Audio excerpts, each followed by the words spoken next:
Shack Addy ASMR.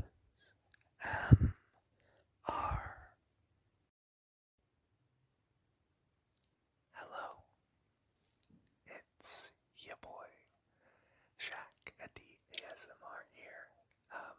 It just turned 1 a.m. on Sunday, the 16th of February 2025. I believe my last video was posted on like the 8th, 9th of January, and I want to try and do at least one video a month, just because, I enjoy making videos and I need to force myself to do it somehow. I struggle a lot with motivation to perform tasks and do work, so setting deadlines for that is really the best way I've found to get around that problem. The last video I posted, I asked people, anyone watching, if they had any kind of requests for videos that I could post, things I could do in these videos. And one person called Taimani 2707, apologies if I'm mispronouncing your name, who left very lovely comments in all the videos. If you're listening now, thank you, you're very nice. They asked about, I believe it was interests of mine. They wanted to know more about me, that kind of thing, essentially, which is lovely. I love talking about myself. So, in front of me right now, I've got a number of questions, get to know you questions, because the last time I did a get to know you type of thing was many, many years ago. And since then I have graduated university, I have moved out of home, I've lost my virginity, like a bunch of big life things have changed.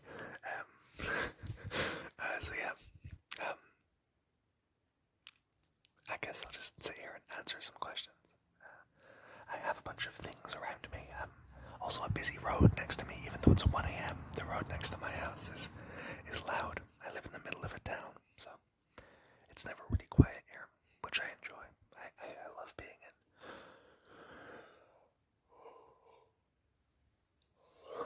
in. Apologies, I yawned. I'm quite tired. I loved growing up in small villages, but it's nice being in a town, even one that is small. So, the first question is, what are your hobbies? What are my hobbies? Well, dear viewer, I play a lot of Dungeons and Dragons. That is probably one of my favorite things to do. It is a very specific interest of mine that I have enjoyed for a long time. When I was growing up, me and my little brother used to play like make-believe games, which now I refer to as games we played before knowing what Dungeons and Dragons was. I knew about it and grew up thinking about it and watching things for it, and then when I came to university, I was finally put in a position to play it regularly, and now I do, and I've not stopped since. I also really enjoy Warhammer 40,000, the tabletop game. Warhammer is a game where you assemble an army made of little plastic or metal miniatures, and you look at the rules for this army. Like, for example, this army, if you buy an individual hero for this army, they'll have special abilities and numbers and weapons that you can customize. And then you find someone else who has a different army, and you fight, and it's very fun. The army that I started with are called Chaos Space Marines. They are essentially super soldiers that were built originally to serve humanity under a man called the Emperor. But they turned against the Emperor in favor of the Chaos Gods, these enigmatic and unknowable figures of base kind of emotion. And the Chaos Space Marines now exist to serve the Chaos Gods and bring about an end to the Emperor and his tyranny. That's my original army, but now I collect Kroot. The Kroot are a species of bird-like, lizard-like aliens that are very similar in aesthetics to the predators from Alien vs. Predator and the Predator movies, along with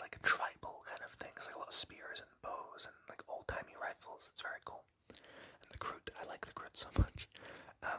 They evolve by consuming the DNA of other species. So if a Groot and his buddies all attacked a bunch of big, strong orcs and ate them, then they'd wake up in the next few days or weeks or how long ever it takes with more strength. I love the Groot so much. I love their aesthetic. I love Warhammer. I could talk about Warhammer for such a long time. I'm currently holding in my hands a Warhammer model. I don't know if you can hear it. I'll try tapping it on something. I'm currently holding a Groot Lone Spear. I'm just fidgeting with little plastic pieces.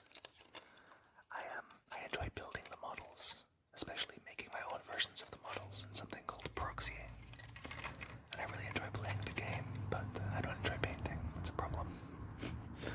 I also really enjoy reading. I'm currently trying to read the Horus Heresy, which is a series of books in the Warhammer universe, with something like 60 or 70 books in the series.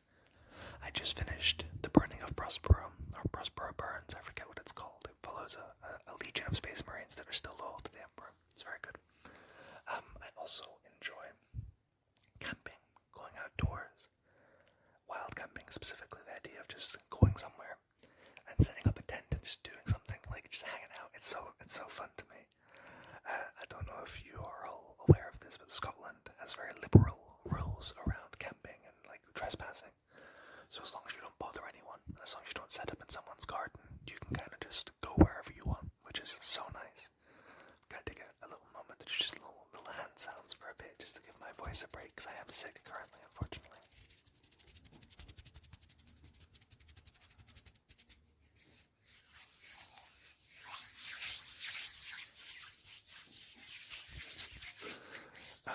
The next question is, do you collect anything? That's an excellent question. I collect Dungeons & Dragons dice. So, in Dungeons & Dragons, you play a character, and you act out as that character, and you make decisions as if you were that character. If you're playing a heroic knight, then you might act heroically and brave. Or if you're playing a trickster or a scholar, you will change how you interact with the world.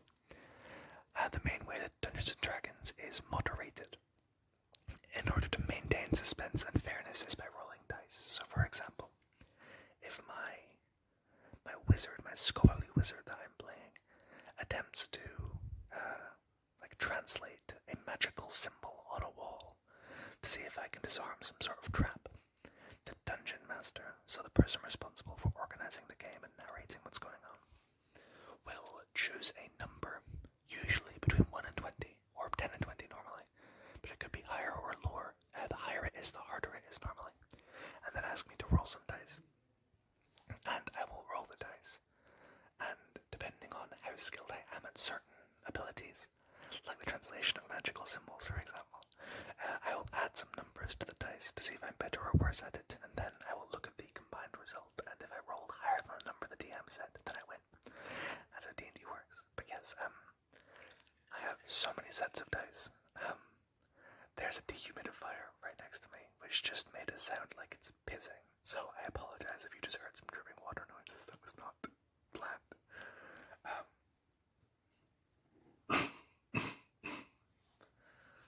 Apologies, again, I'm quite sick. The next question is, what are you passionate about? Well, I'm passionate about Dungeons & Dragons. I really enjoy the game. I don't know if you prefer soft-spoken or whispers, but I think I'll do some soft-spoken for a bit. I hope you don't mind. But yes, I'm passionate about Dungeons & Dragons. I really enjoy writing, and writing plays specifically. I also enjoy singing. I'm quite a political person. I am very much a left-wing political person, if that wasn't clear already. So I'd say I'm quite passionate about politics and kind of that kind of thing, but I'm one of those people that says they're very political, but then hasn't read many theory books, so I struggle to kind of commit to anything, unfortunately. What is the greatest accomplishment of your life? That is a big question. Well, objectively, graduating university sounds like a pretty big deal, but but unfortunately, by the time I graduated, I was already immensely burnt out and I think maybe depressed. So I didn't care very much when it ended. This was also around the time that I found out that my university was complicit in the genocide because they are invested in Barclays Bank. So I kind of just started hating them. There's a pub near where I live where they have live music nights. I was very proud when I first was hired by them to host the live music nights because I often had struggle with confidence around me singing and exploring music and learning music and performing in front of others. So it was incredibly validating to have a pub, like a place of work and a place where other musicians also play, pay me to sing for them. And not only that, but regularly invite me back to host more nights. It was just a very nice thing to have an experience. The next question is, what is on your bucket list?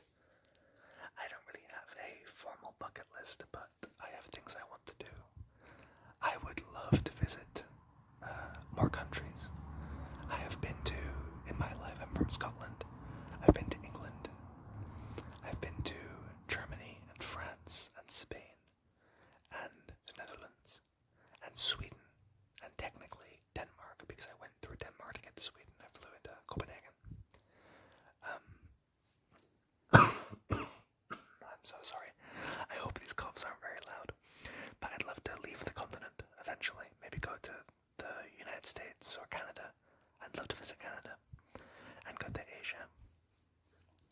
There is a statue of Guan Yu, a Chinese historical and mythological figure that I really want to visit because he was my favorite character in The Romance of the Three Kingdoms, one of my favorite books.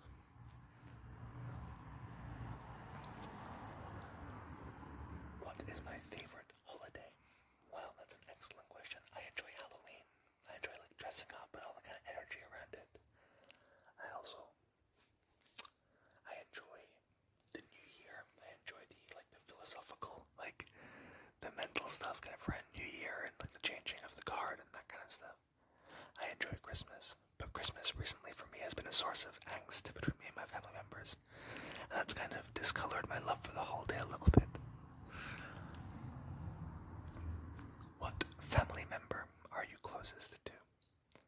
That is an excellent question. I think as far as deep stuff and trust, likely my mother, because she's the one who's heard most of my stuff. But me and my little brother are very close too. We play video games together a lot, and we share silly memes on Instagram about cats, like Larry and the creature and things like that, which is very fun.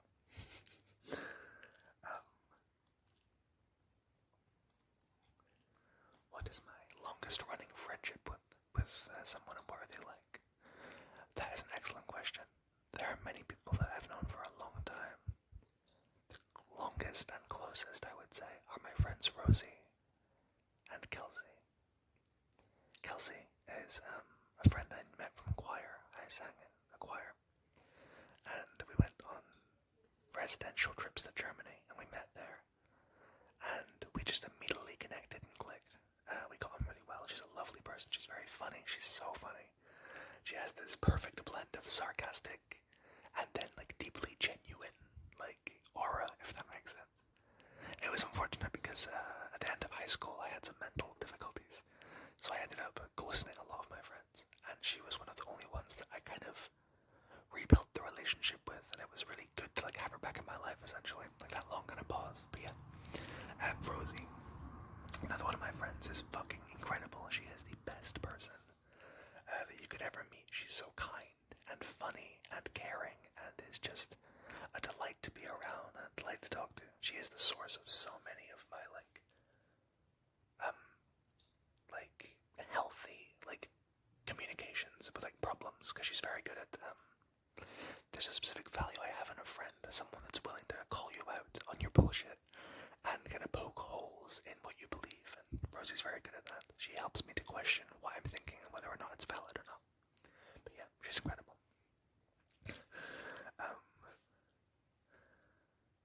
What is one thing that instantly makes your day better? Probably. Knowing that I'm about to play D&D or thinking about playing D&D probably is a pretty good one for me.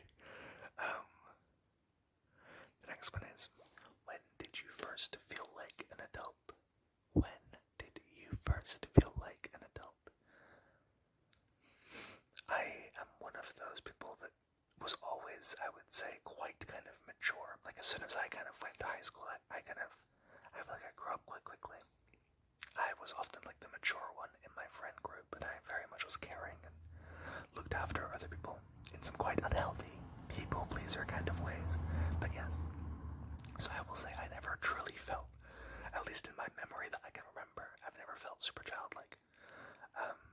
But I would say when I turned 20 was a big deal. No longer being a teenager hit me quite hard, I think. Another funny thing actually, so I have a girlfriend, but I am not monogamous. So I can still go on dates with other people and that kind of thing. And I'm 22, that's how old I am. And obviously, growing older is deciding with dating specifically, like how young and how old you would date someone. And I kind of went around my life being like, okay, now that I'm 22, I don't want to date a teenager, because that's kind of weird. But I would still date someone that's 20. Like, that doesn't seem like a weird thing to me. Like, a 2-year age gap isn't too weird. So my dating apps that I'm on are all set to like 20 is the minimum, and then like, I want to say like 27 to 30 is like the max. And that was normal for me. And then when I went down south, back to my home, for Christmas, I opened up a dating app, and I saw like all my little brother's friends who are now 20. And that was fucking weird. Like, that made me feel really creepy. Because the idea of me like dating one of my little brother's friends from high school was fucking gross. Like, so it's now made me unsure of whether I want to date 20-year-olds or not, because like it's a weird feeling. So I'd say that made me feel old, I think, or I guess made me re-examine kind of my position in that, if that makes sense.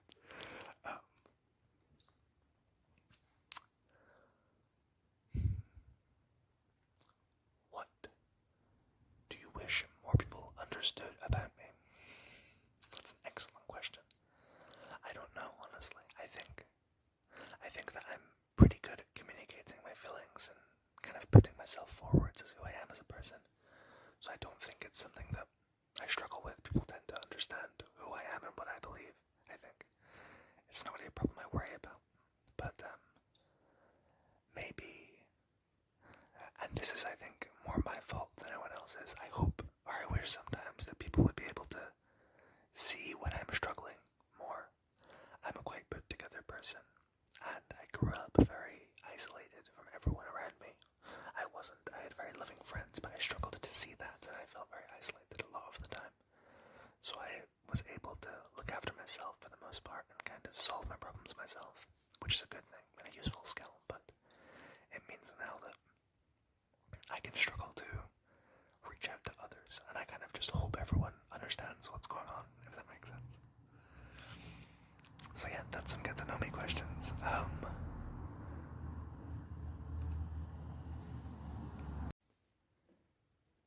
Apologies for the momentary pause. A very loud man was outside. I think he was drunk, so I paused for a second.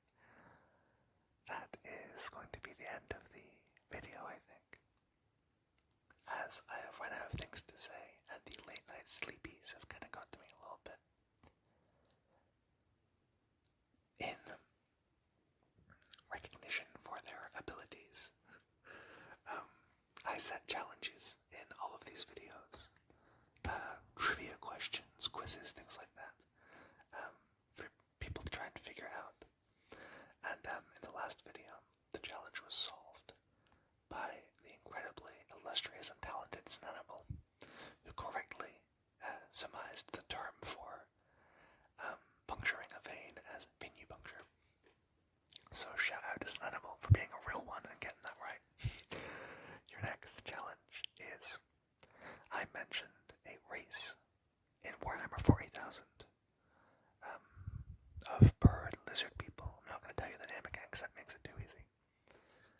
Now, those people have a legendary leader who, in their history, led them into an alliance